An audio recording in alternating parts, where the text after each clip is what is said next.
Good afternoon and welcome to SAIT Newsfile. I'm Megan Cobb. Tanner Chuby will have a look at the latest highlights later. What can we expect, Tanner? Well, Megan, a rare loss for the Flames early on in this season to the Nashville Predators this past week. And also, we had a World Series champion crowned in the MLB. We'll have a look at weather with Sylvia Naranjo later today, but first, here are today's top stories.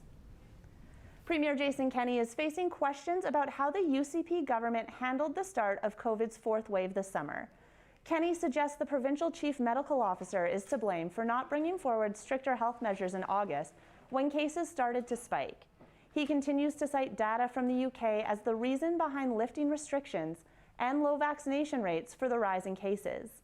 The NDP requested a COVID-19 response debate to ask why more was not done to slow the spread. Who was in charge of the government of Alberta while our active COVID-19 cases quadrupled? And our hospitals and ICUs were filling up. The government needs to come clean and tell Albertans who received the briefing and did nothing as we went into the worst fourth wave in Canada. Chief Medical Officer Dr. Dina Hinshaw's regular Tuesday briefing was postponed today, although the government says it has nothing to do with the Premier's comments. Alberta will return to Phase 1 of its recovery plan for the COVID-19 pandemic. Step 1 of the recovery plan is intended to slow the spread of COVID-19 by reducing the amount of people gathering in public places and requiring businesses to reduce contact with and between customers.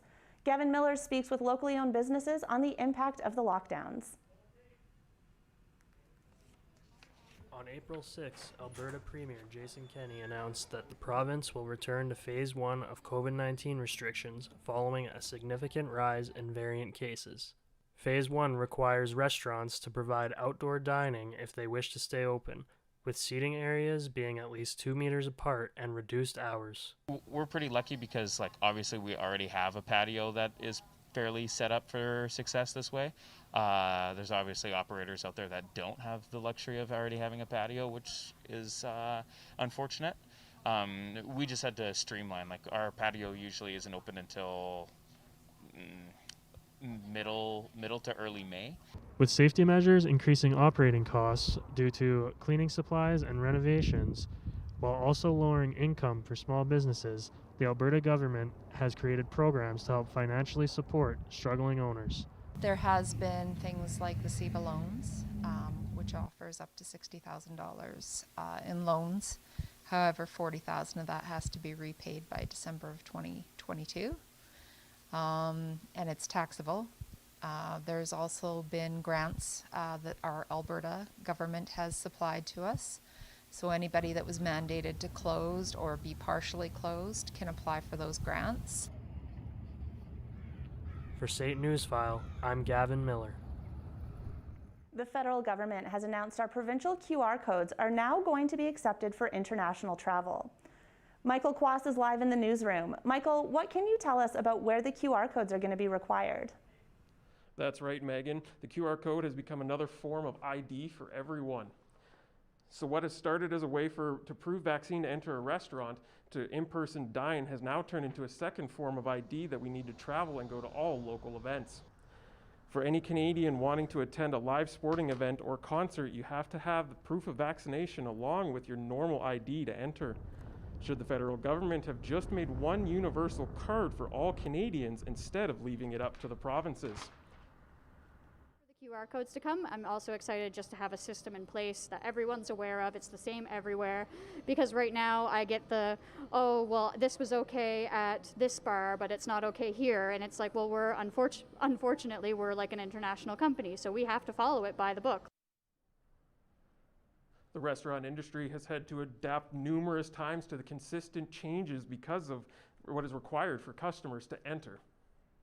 Thanks, Michael. Michael Quass was live in the newsroom. A new provincial bill hopes to give recreational groups the ability to maintain trails on public land. Bill 79, also known as the Trails Act, was introduced in the legislature yesterday and aims to manage unplanned trails that have popped up over the years. The bill would allow the province to create agreements with recreation groups to operate and maintain the trails, as well as allow the groups to build bridges, shelters, and other structures. It also includes a provision to designate trails for specific use like ATVing or snowmobiling. Those are today's top stories. Those are today's top stories. We'll have a look at your full forecast after the break, but first, Sylvia Naranjo has a look at what's going on in Calgary this week. Will be offered in the annual Banff Centre Mountain Film and Book Festival with online and in-person events happening throughout Banff and Canmore. You can hit the virtual greens tonight for a ladies' night at Canmore to have a fun time indoors with friends, enjoy good food and wine. But if you're in the mood for theater, One Yellow Rabbit presents Birth Theater Bliss. A look back to discover oneself from birth at the big screen theater. Take advantage of the fresh mountain air for 3 weeks of fitness and wellness at the Fairmont, Banff Springs. Join top fitness trainers in 2 daily sessions. And Jeremy Ginu combines the violin and fiddle to create a unique sound and technique at the Mob Cafe tomorrow. Electric Religious is releasing their sophomore album, Tragic Lover, at South Block Barbecue.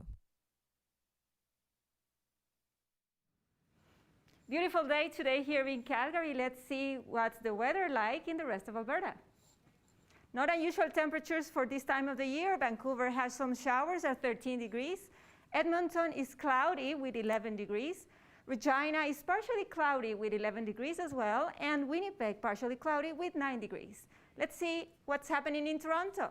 Also showers with 8 degrees. If we go further to Montreal, it's partially cloudy with 5 degrees. We're going up to the north to Halifax with 10 degrees, it's sunny, and St. John's, it's sunny as well with 6 degrees. Let's check on the resorts. It's very warm and sunny in Palm Springs at 33 degrees. Barbados is partially cloudy at 30. The same in Cancun. Honolulu sits at 29, mostly sunny.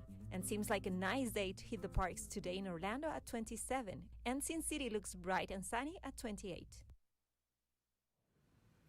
In Calgary today, the temperature is 13 degrees, mainly cloudy, with winds coming from the southwest at 20 kilometers per hour.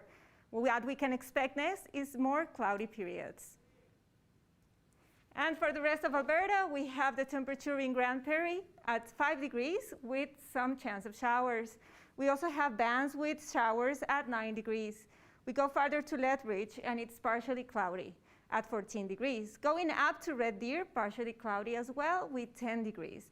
In Edmonton, it's cloudy at 11 degrees, and if you go up to the north to Fort McMurray, it will be 6 degrees and partially cloudy.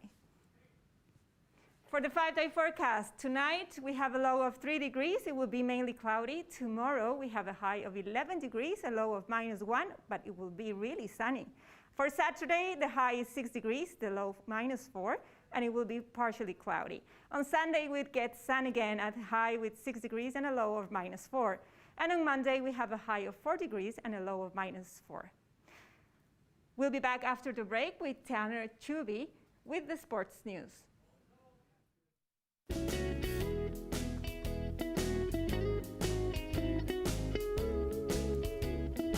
When you donate to the Salvation Army, you're not just donating a coat, you're donating another warm night for someone that needs it.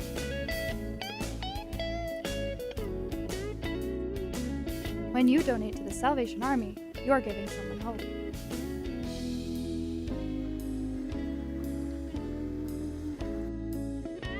So why wait? Give hope today. Come and learn the fast-paced world of television production. Find your passion to write, shoot, edit, and direct news, sports, and dramatic productions. With industry-standard technology and the best instructors in the business, SAIT's television production program teaches you everything you need to know for a career in broadcasting. This is television production. Come and dare to be on air. Welcome back to SAIT Newsfile. Tanner Chuby joins us now for a look at the latest highlights. Tanner, what's going on in the sports world? Well, Megan, it was a big week for the 4 major sports going on across, but let's take a look at what's going on in our own backyard here at SAIT first. After both men's and women's soccer team captured ACAC gold last weekend, the SAIT Trojans are preparing for nationals this upcoming week. The men's club defeated the Nate Ooks in their division final 3-2. and will face ACAA Division champs St. Thomas Tommies in Game 1 with home field advantage. The women's team, on the other hand, won their championship game 1-0 off a header from Harleen Singh. They'll travel to Humber College in Toronto for their first Nationals appearance since the 2018-19 season. The flame was extinguished for the Calgary Flames last night, losing 3-2 in overtime to the Nashville Predators. After going down 1-0 in the first, Matthew Tkachuk tied things up in front of the net. The Flames dominated a majority of the game, with UC Saros bailing Nashville out. Preds winger Philip Forsberg would put them up by a goal once again, until Oliver Shillington roofed one bar down early in the third, making it 2-2. Matt Duchene would ultimately end up scoring the game winner with a snipe over the glove of Jacob Markstrom in overtime. It marks several ends for the Flames, their 6-game win streak won, Johnny Gaudreau's 7-game point streak, and Jacob Markstrom's shutout streak. The Flames will try and bounce back tomorrow night when they welcome the Dallas Stars. There are 4 games across the NHL landscape this evening. The Predators head just up the road to Edmonton to face the Oilers on the second half of a back-to-back. The Oilers sit atop the Pacific Division with a 7-1-0 record. Meanwhile, the Chicago Blackhawks continue to try and turn their season around when they welcome the undefeated Carolina Hurricanes at home. Later in the evening, the Columbus Blue Jackets take on the star-studded Colorado Avalanche, and the St. Louis Blues visit the LA Kings. The biggest award in all of baseball was awarded last night. For the first time in 26 years, the Atlanta Braves can call themselves World Series champions, beating the Houston Astros in 6 games. Max Fried was on the mound for the Braves for the series-clinching game, striking out 6 batters and pitched as many innings. The turning point came in the top of the 3rd inning when Jorge Soler sent a pitch to the moon for a 3-run homer. Soler was awarded World Series MVP, cranking 3 homers in the series against Houston. The Braves halted the Astros' goal of winning a 2nd World Series in 5 years. The Toronto Raptors are in D.C. to take on the Washington Wizards tonight. Canada's team is currently riding a 4-game win streak, last defeating the Knicks 113-104. It was a slow start to the season for the Raptors, but they seem to be finding their groove without longtime member Kyle Lowry on the team anymore. Tip-off for this one is scheduled for 5 o'clock. The Las Vegas Raiders released wide receiver Henry Ruggs III after his involvement in a car crash that left 1 woman dead. The former 12th overall pick in the 2020 NFL Draft is facing felony charges for driving under the influence of alcohol causing death and reckless driving. The 22-year-old defensive back was taken to hospital with what police say were serious but non-life-threatening injuries. Ruggs is scheduled to make an appearance in court today. And that's a look at sports. Do you remember the Dave Riddick superfan Oliver, the boy who was heartbroken when Riddick was traded from the Flames? Well, he got to meet his idol last night. Because it did.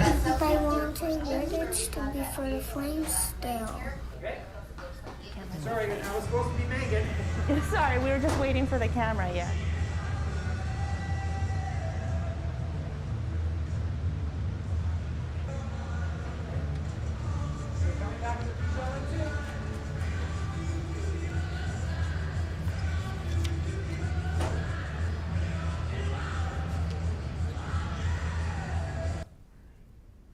Wouldn't that be so much fun to get to meet your idol like that? That kid must have been over the moon. It must have been fantastic, especially after seeing him traded last week.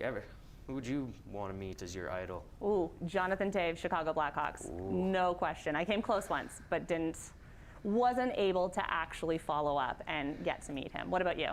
Your sports idol? Sports idol, oh boy. Probably Nathan McKinnon. He's pretty good. It's a great choice. That's it for St. Newt's File. We'll see you next time. Thanks for tuning in.